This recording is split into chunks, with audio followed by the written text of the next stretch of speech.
So the main goal is to reprove the following theorem.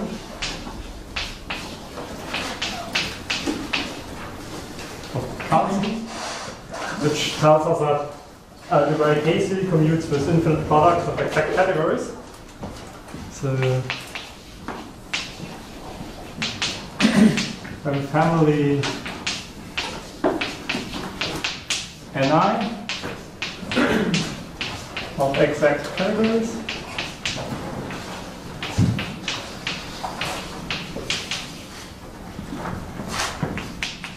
The natural map from the K-series of the product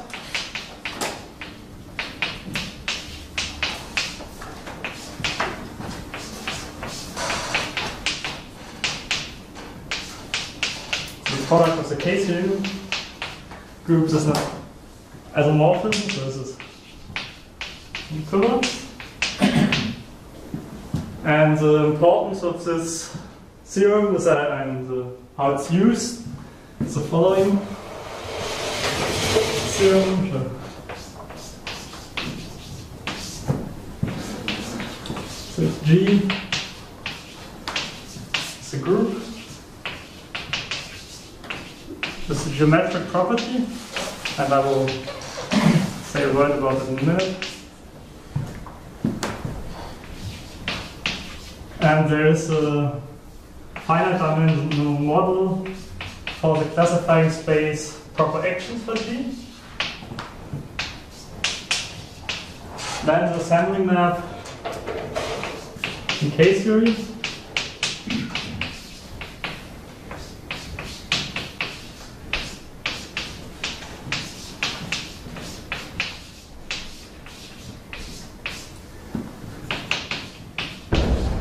Projective, where R is some ring. And this geometric property, for example, could be finite asymptotic dimension. And it's also, for example, satisfied by linear groups over a commutative ring.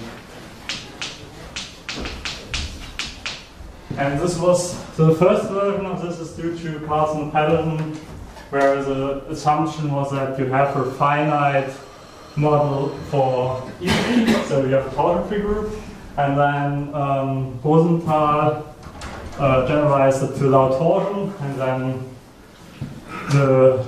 another paper of Ramas, etc., do, well, proof of the geometric property.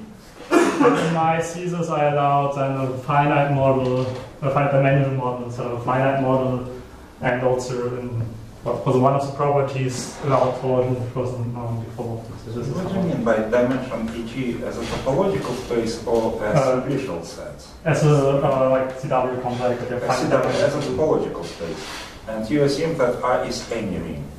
R is any ring. And G is any group with this property. Yes. So and one of the most generally like finite decomposition complexity, which is a generalization of finite asymptotic dimension, and this, for example, is known for linear groups. And then, for example, to get this dimensional condition, you could have a discrete subgroup of a connected D group, and the D group module is a maximal complex subgroup would be a model for the classifying space. You know, E bar G or D bar G? Yeah. Equivalent version. Equivalent version of D bar G. D bar G. This is E bar G. What is E bar G? E under bar G is a classifying space for proper action, so it's called beta. No. No, it's bar G. It's a space bar G as well. with the action of Z, so that you only find isotropy and all the. In your map, assuming that either is equivalent version or you take in B bar G. Oh, yeah. So you were complaining that there's a G missing? Yeah. Okay. And this theorem here is used to, and the proof always goes to show that a certain unequivalent version is an isomorphism, and then you have a comparison between fixed points and homotopy fixed points to get this utility result. And in this comparison, this theorem is needed. But this was proved by Carlson, was like very technical, and also in like one part it seems that there's a gap in there, so we were like happy that we could reprove it without having needs doing it with quasi-time complexes, and so we just do it with Grayson's model of higher algebraic K-theory. And so let me first, and we is, I should have thought at the beginning, is joint work with Christoph Winges. So let me first recall some things about the higher algebraic K-theory of Grayson.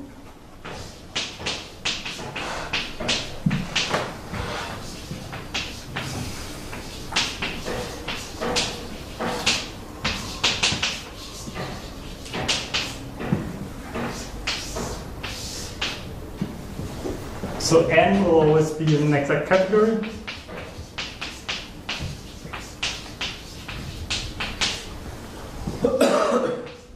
Cn will be bounded acyclic chain complexes over n.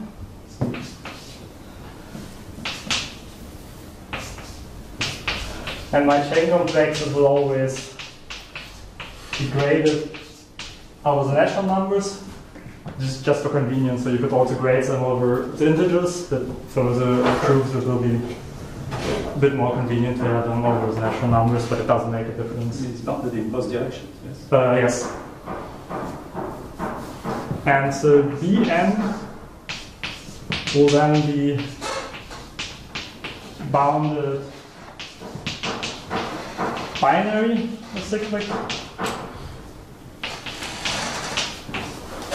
chain complexes. So there you have a graded object, and then you have two differentials. And so for both of the differentials it will be a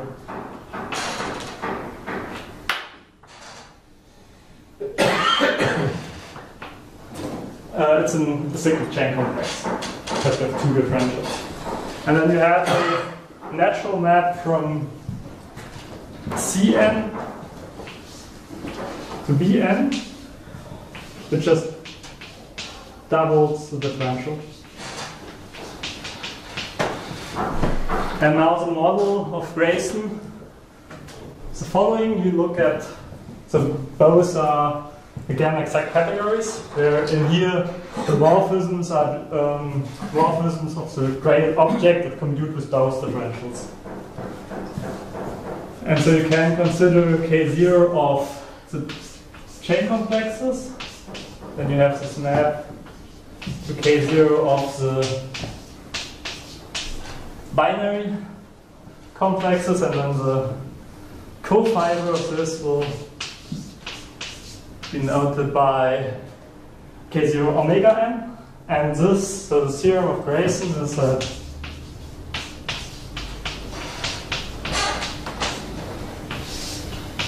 K1 of n is naturally isomorphic to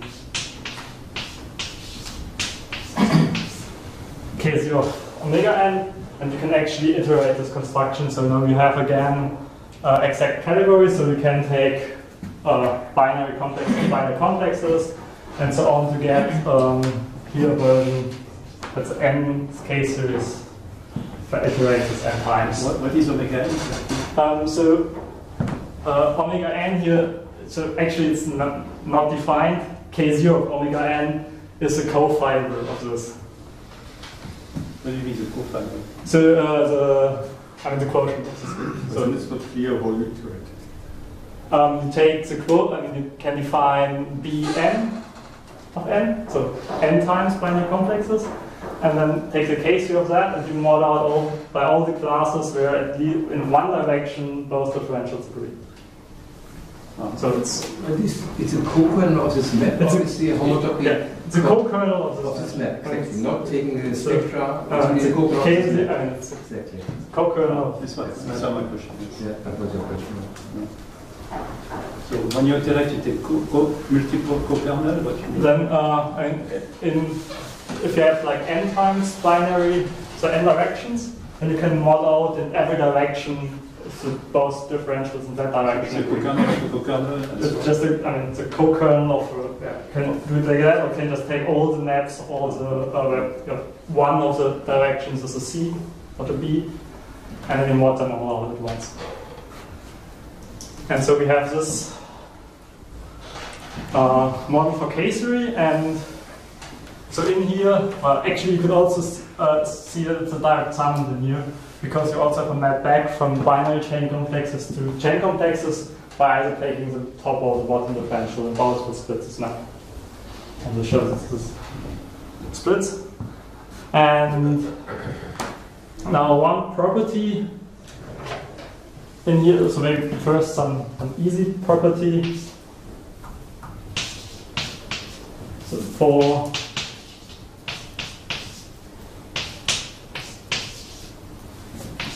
P a binary complex, I will now play P square bracket i's shift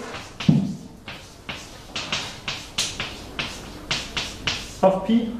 So I just shift and then having 0 groups for the first I entries. And then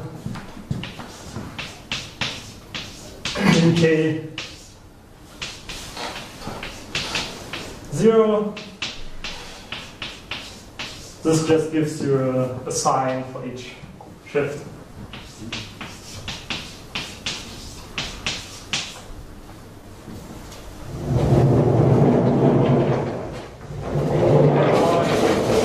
There's a second relation that holds in the K-theory, which will be our main tool for proving something. This is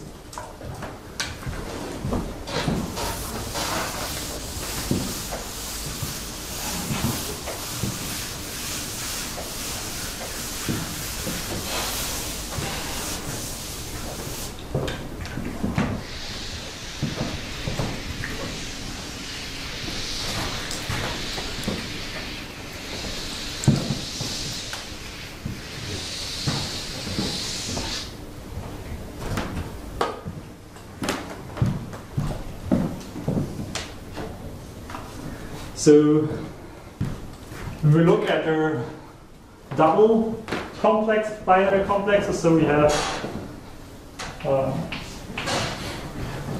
don't know how it's written. 0, 1, 0, 2, 0, and so on. 2, 1, 1, 1, 0.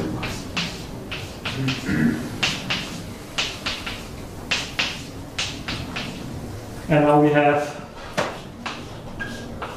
maps, so vertical and horizontal morphisms.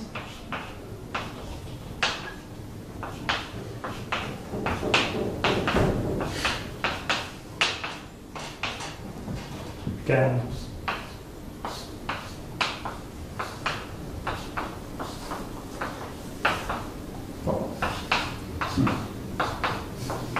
many of them.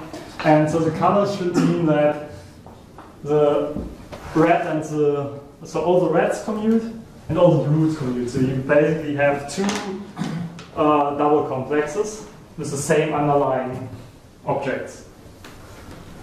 And now if you have this, then the lemma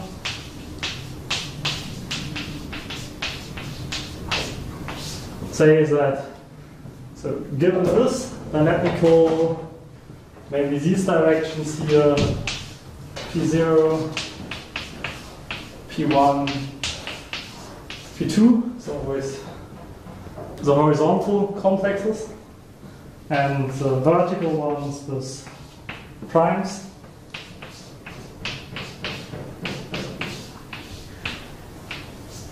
And so the lemma is that the sum, again the signs of the classes of the Pi, the same as summing over the classes of the Pi primes.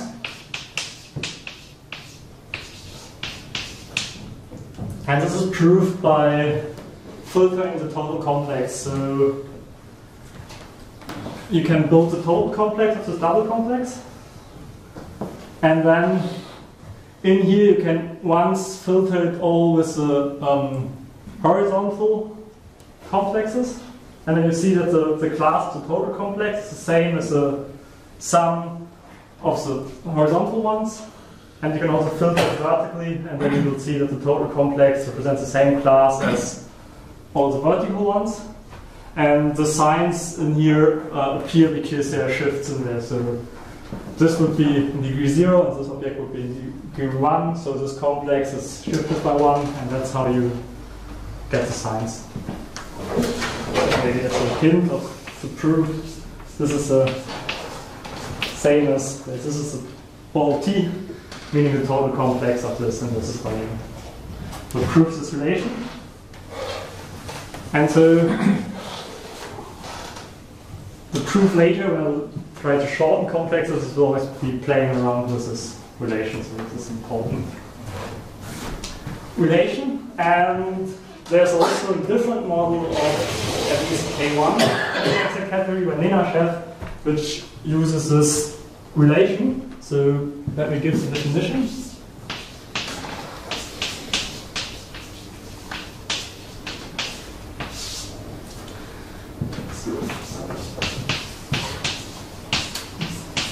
Well, now it's two ends, maybe it's a bit unfortunate, but this one is exact category and this stands for You can put Alexander Nenashev. Okay. Maybe I should here say A Nenashev. Or such Nenashev. Yeah. And so this is the group, the Boolean group of generators, so short exact, binary short exact sequences. So we have P0, 2, P1, P0. So now this is a double short exact sequence, and the relations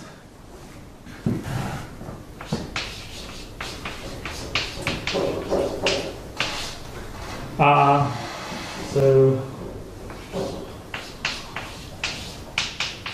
it's 0 if the two differentials agree, and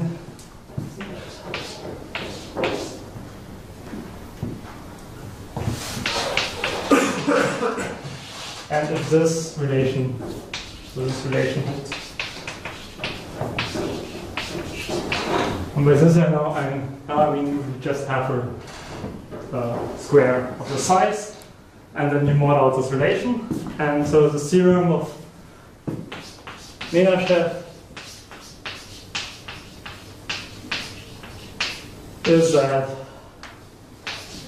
K1 define in this way naturally isomorphic to the usual definition of K1 of the exact category. And so here you really have to add this relation, and it's not coming as in Grayson, because the total complex would be no longer of length 2, but of length 4. But one thing you see is that...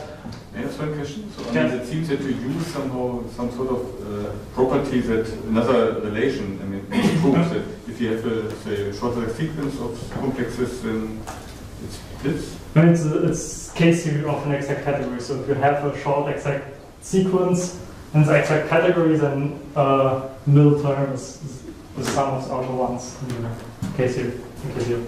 But you can't apply this to the complexes themselves. I mean, they are filtered with a tautological filtration, then you get just alternating sum of the p's, the if you just apply to the canonical or tautological filtration of the complex, you will.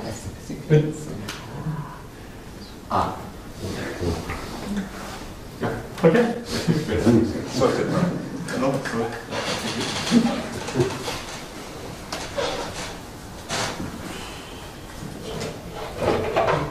Okay. So, one thing we see from this description is that we have a natural map phi, let's say, from the model of Nenashev to Grayson's model. This is just, you take your binary short exact sequence and view it as a binary complex. And since we have this relation in the Grayson's model, we get this map. And so the first, or the main theorem maybe, of the work of Winges is that phi is an isomorphism. And this now may seem like obvious, but actually the point, I mean, we know that both groups are isomorphic, and we know we have this map, but this does not mean the map is an isomorphism. And actually the proof that this really is the right K group is like complicated, and so it's not that you can, maybe you can trace through it in some way to see that this actually is an isomorphism, but this wasn't done, and so Grayson in his paper has a remark that this map is surjective, but without proof, but that he doesn't know if it's injective. And so it's not that it's obvious actually. So our proof we actually use Grayson's work, so got his unpublished work, and we simplified it a little bit, and then one can see that actually the construction he does there can be used to produce a splitting.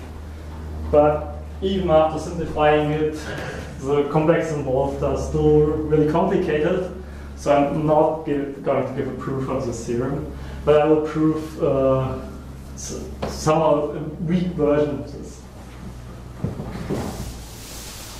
Namely, so what you do to prove it is to show that for every complex, you construct a complex of length 2 that represents the same class, and then you have to see that the construction you did is independent of choices that might have been involved, and gives the same thing if you, for example, have if you have complex with 2 differential degrees, that the construction you get there are still 0.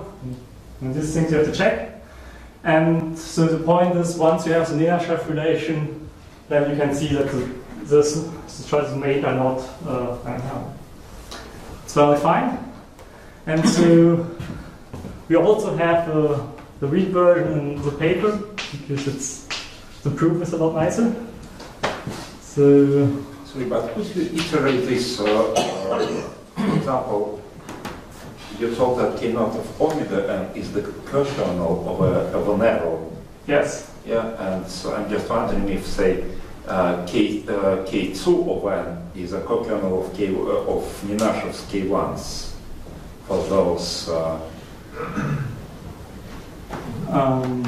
If you take C, so you take K1, Nenashev's K1 of Bn, or and then you introduce 2 categories of B and C and something like that. I don't remember your notation. C and B. So C was a chain complex and B was binary chain complexes. And yeah, and K naught of omega n was a co-kernel of an arrow between them. Yes. Yeah, and can we say recover K2 out of K1 of this arrow, of the same arrow? If you know only Nenashev.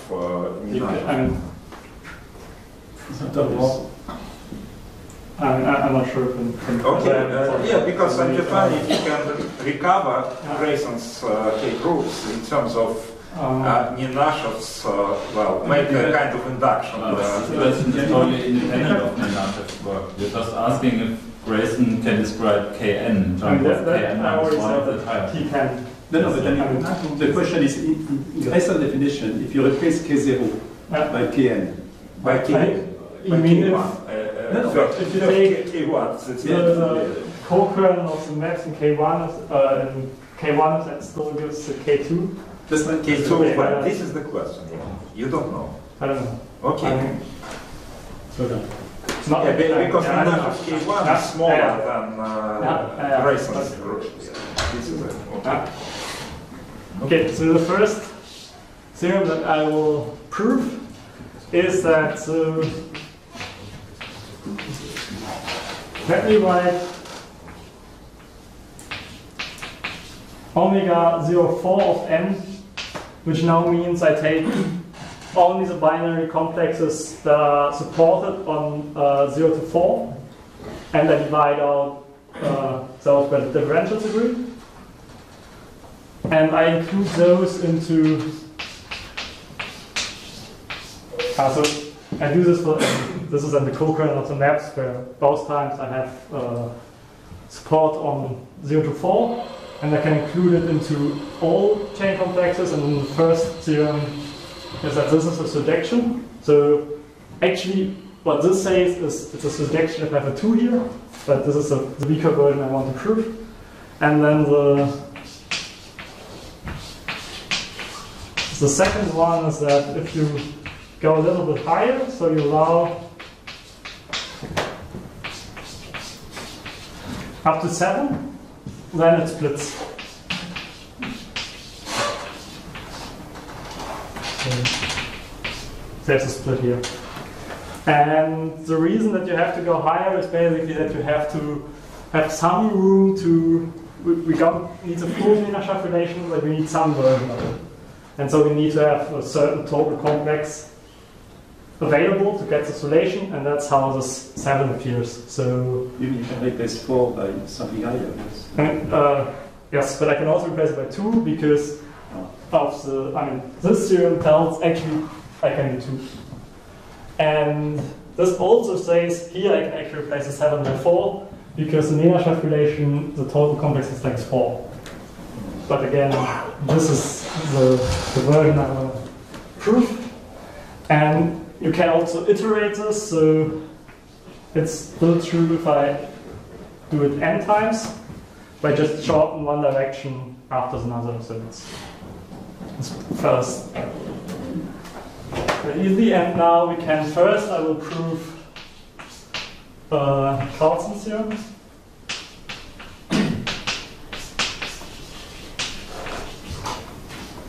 So this is now relatively easy because we have, so let's see what we want to see, the Kn of the product of the ni's to the product of the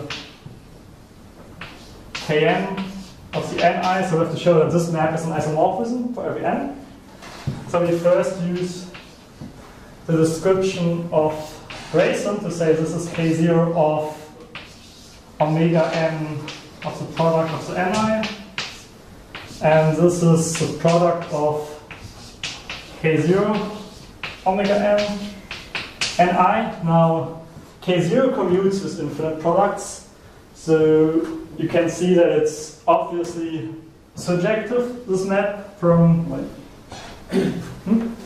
so why K0 commutes with products? So you have the map of K0 case.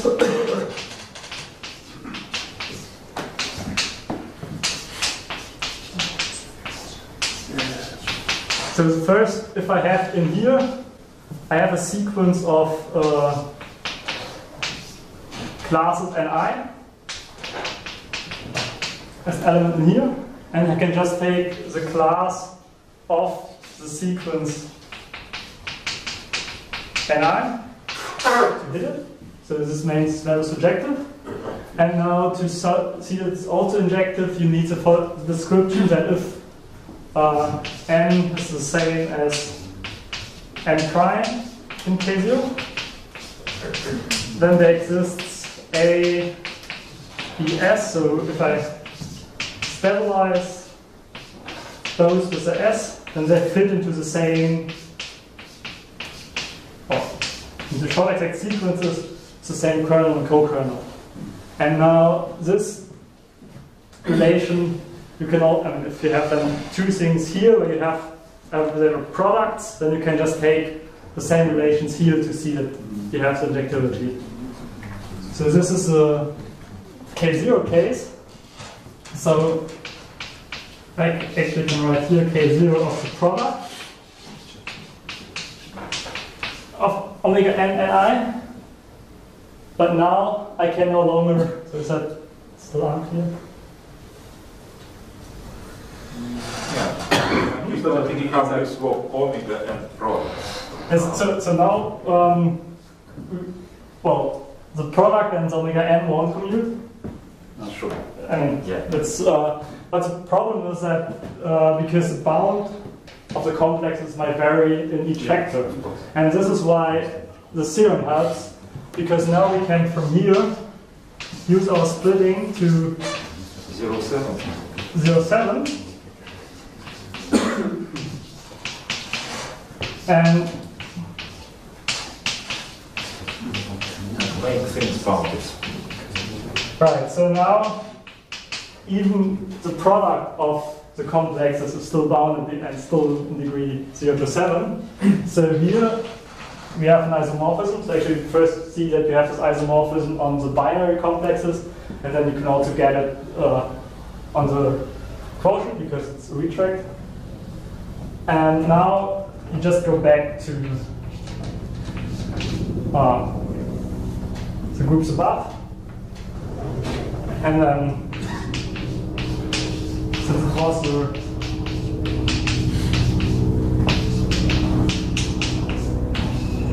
retract,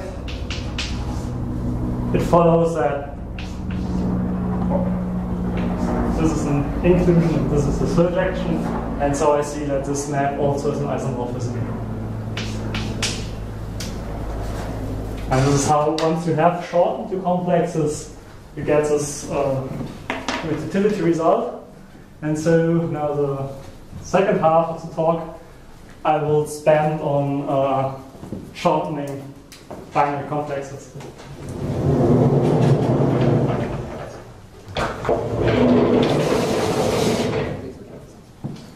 So are there any questions? Yeah, would you call that the result about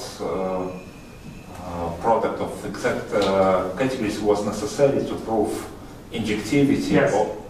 It is used in there. It's used in the injectivity result for some comparisons. So if you want to know the details, I can. Okay. So you fix the gap in. Yes. Okay. So it's good, it's still true. Yes, everything is still true. Only not true.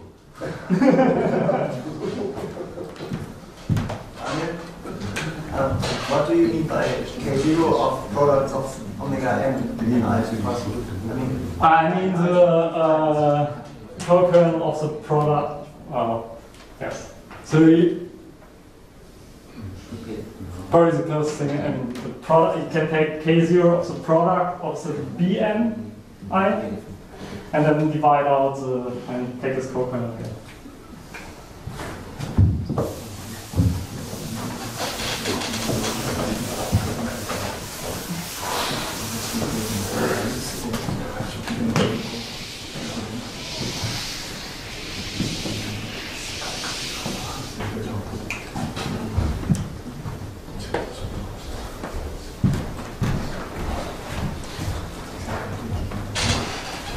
So to shorten, let's fix some complex P.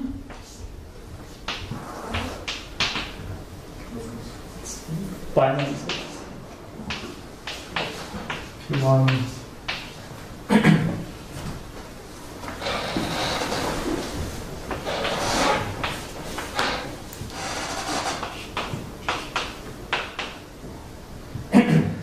And so the first thing we need is that we choose so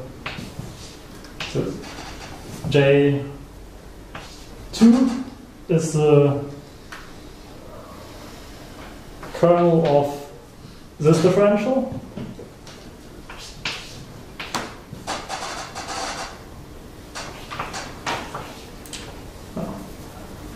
Right. And K2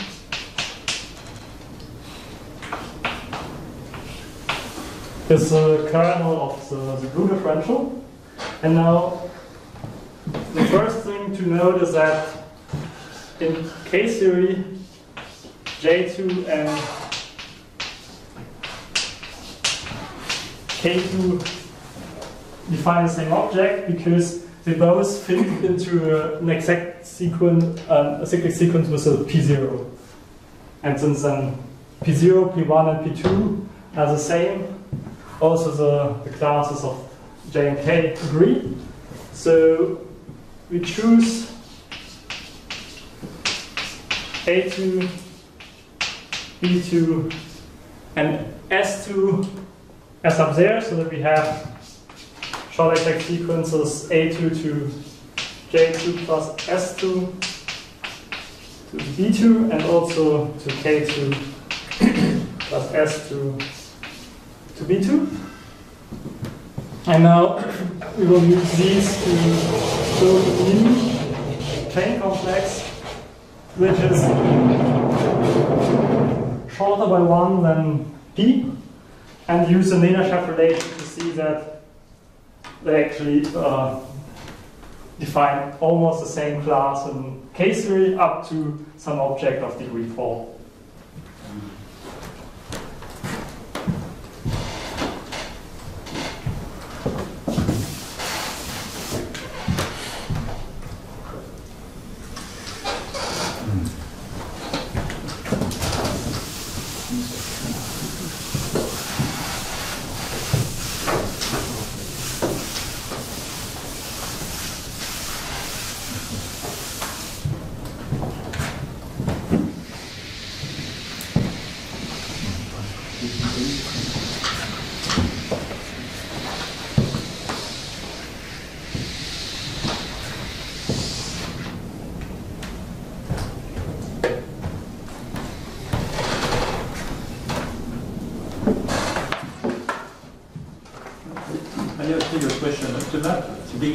Yes. From K0 to Cn to K0 Pn is not injective, I guess.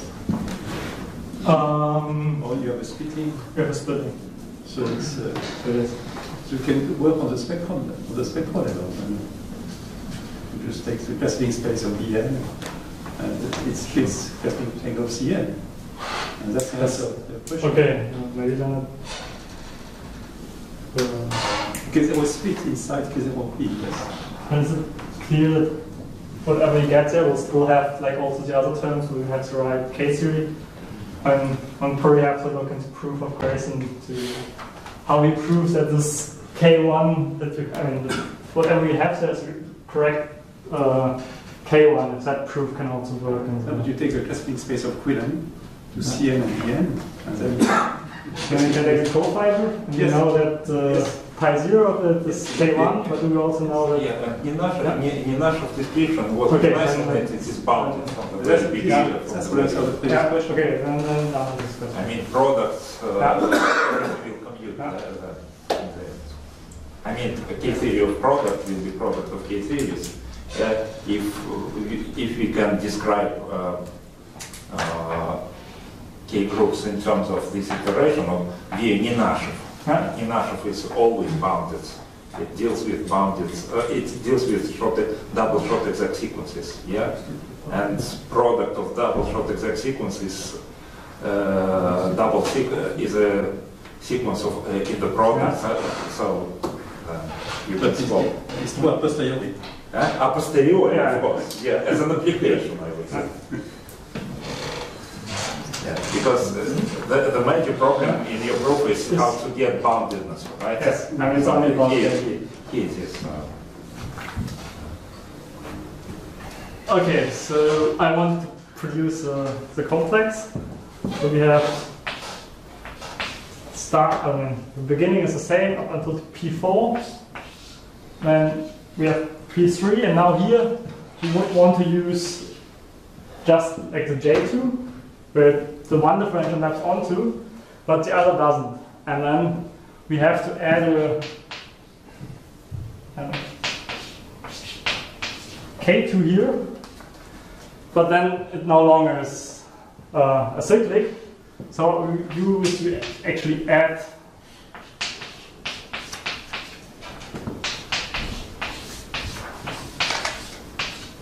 the S2 and A and B, and now we have the two differentials. And so the first one is, I don't know if I can try it. This maps to these two, and then from these two to the B. So it's the sum of two complexes, namely P4, P3, J2, and the short exact sequence involving the K. And the blue one would be to the P3, but now this mapping to the K2, and the A mapping to J and the S, and these two mapping to the B. And now from here we have a map to our old complex.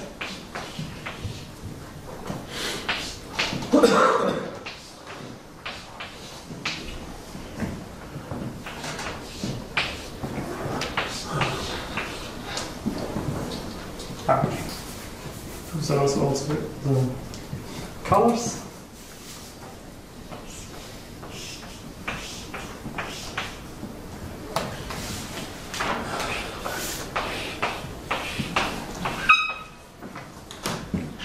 But so here we can map either the, well, one of the directions would be mapping the J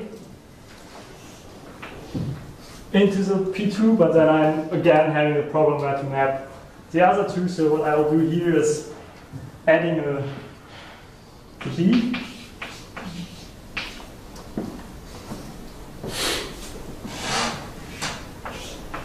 And then I also, well, let me just make a blue arrow here. And the other thing you can do. And the kernel again is an A2.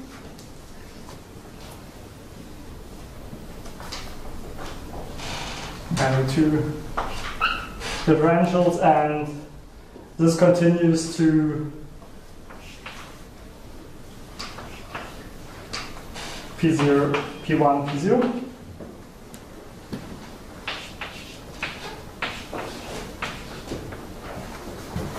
And now it's still not exact, so first to make this one exact, we add a B2 here, and we just add the identities between the B2s. And here we just have the inclusion of the B2, and the co-kernel is a P1. And so now it is exact, well, here we can add an A2 to make it exact here. And so it would just put the identity here. It would be exact almost everywhere. We only have these P0s that are still there, which we have to care about. So we have to add certain P0s. P0, P0, and down here another P0. So this map will just be the identity. This is the identity. This map is a projection, so whenever I have white arrows, it's a canonical map, and it's the same for both differentials. And now here I again have two, so just do them on white, because they're not so interesting. It's identity and well, the red arrow, while here it is the red one minus the identity, and down there it's the same.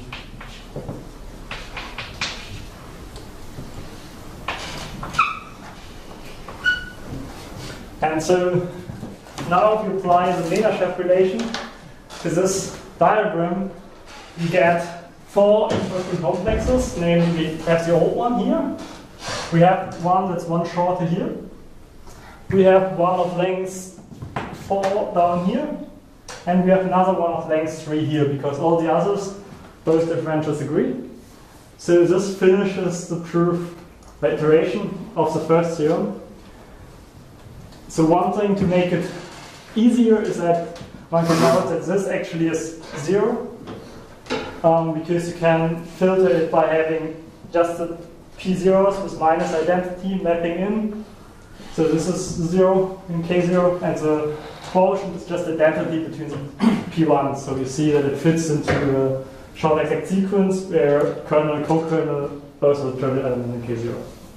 So this somehow kills this element, and we just left with 3 complexes. So we have here our old complex P. Let me call this one P prime. It's not yet brackets. And let me call this one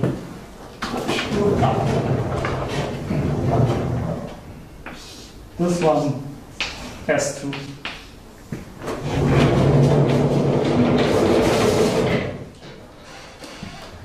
And so you can actually describe, instead of this S2, you then describe how the higher terms look, what you get when iterating this process.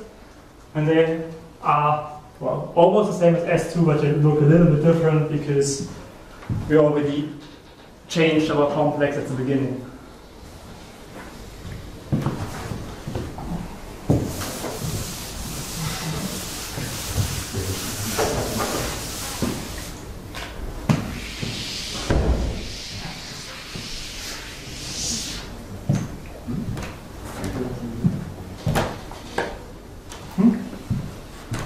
Question?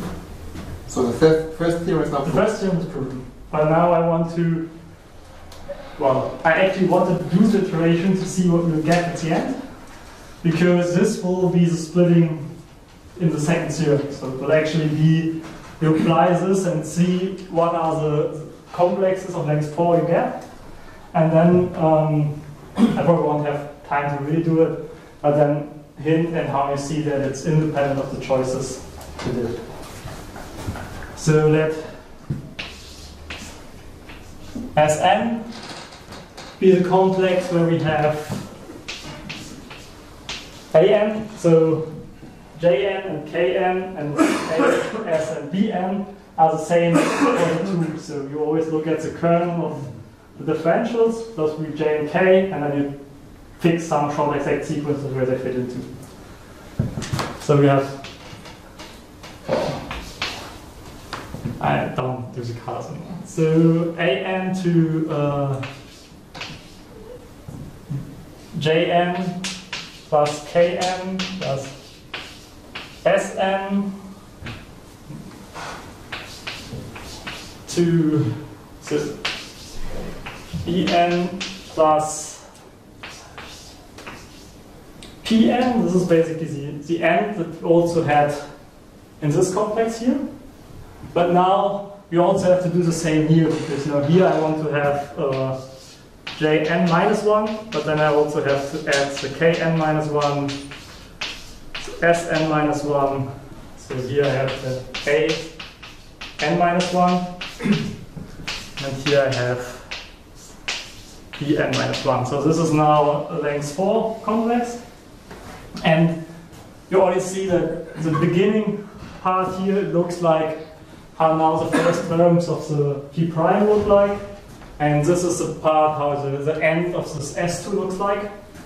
And so you can probably believe me that if you iterate this complex, then S3, so the things you get next will always be these complexes. And so what you get is that the class of the P is the sum over the classes Sn, and where we run over all the n's. This actually is finite because our complex was bounded, so at some point these will just be 0. And the sign is because you get P is the same as like S2 minus P prime. And that's why in the iteration you will have signs.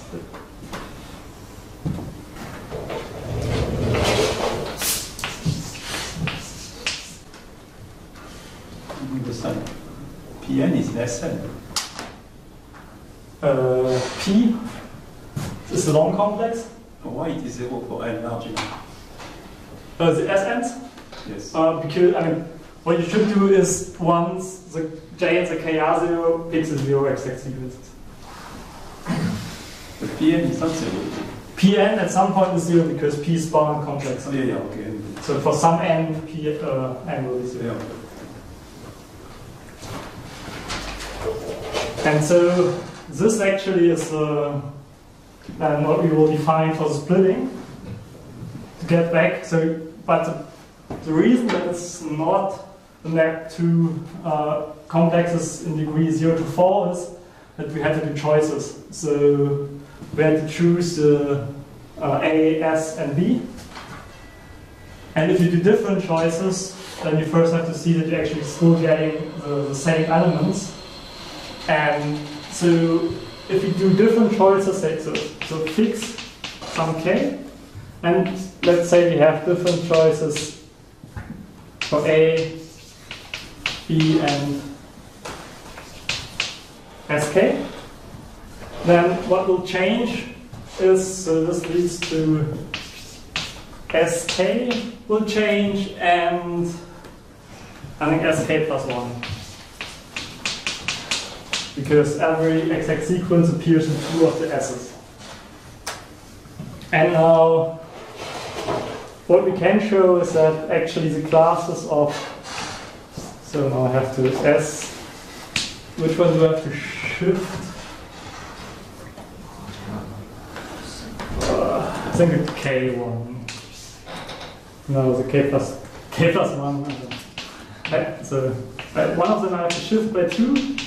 And then I add the other, and so the claim is that this actually is the same as having the primes as different.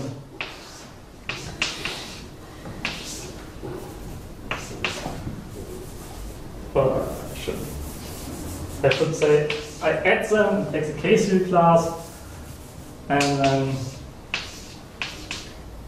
so this is a prime. Yes. So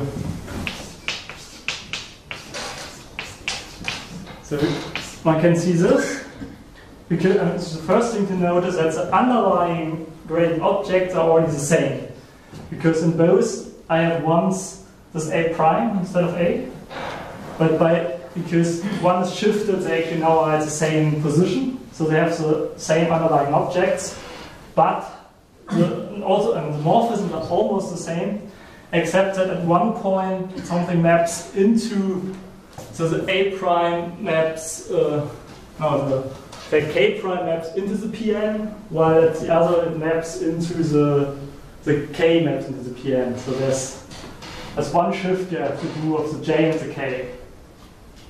And this means those are not directly the same if you only look at, so now this complex is graded on 0 to 6 because I shifted 1 by 2, but you have a map between them where once you have to take 2 different isomorphisms. So this will make, if it gets total complex, we will need bounded things about degree 7, and then you can see that so there appears a shift of J and K, and since those represent the same class in K series, these 2 shifts actually represent the same element, which has order at most 2. And so if you have 2 of them, it's definitely 0. So just as a quick remark on how you get that these are the same, and then you also have to worry about if you have 2 times the same differential, but that's easy because then you can pick just the same Jn and Kn for both, and so you still have 2 times the same differential there. And if you have an exact sequence of P's, then by using additivity, you can also get an exact sequence of the short exact sequences we used. And this will mean that the ascents also fit into short exact sequences. And so this choice also doesn't matter. And this is how you then see that this actually gives you a well-defined split into bound contexts of degree 1 plus 7. Okay, thank you.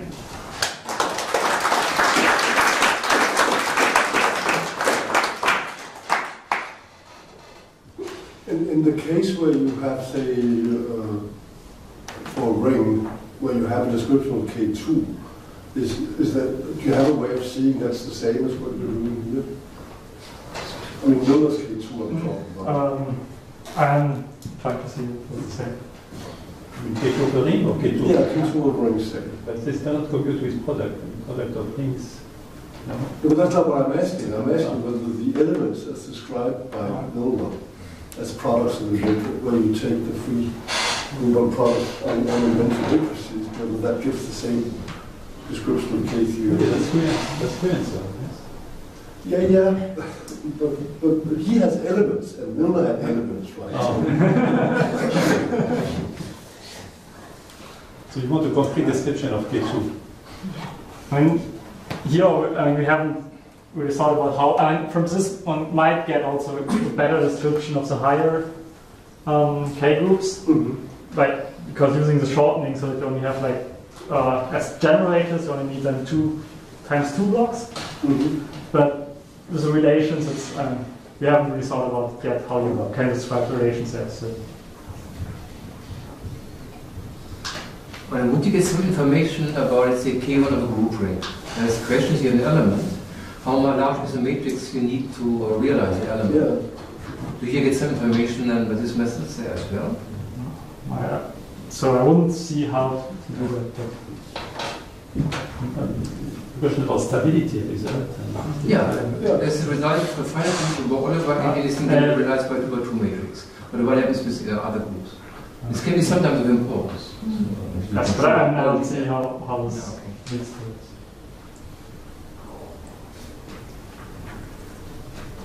Another question? No. Can I just speak again?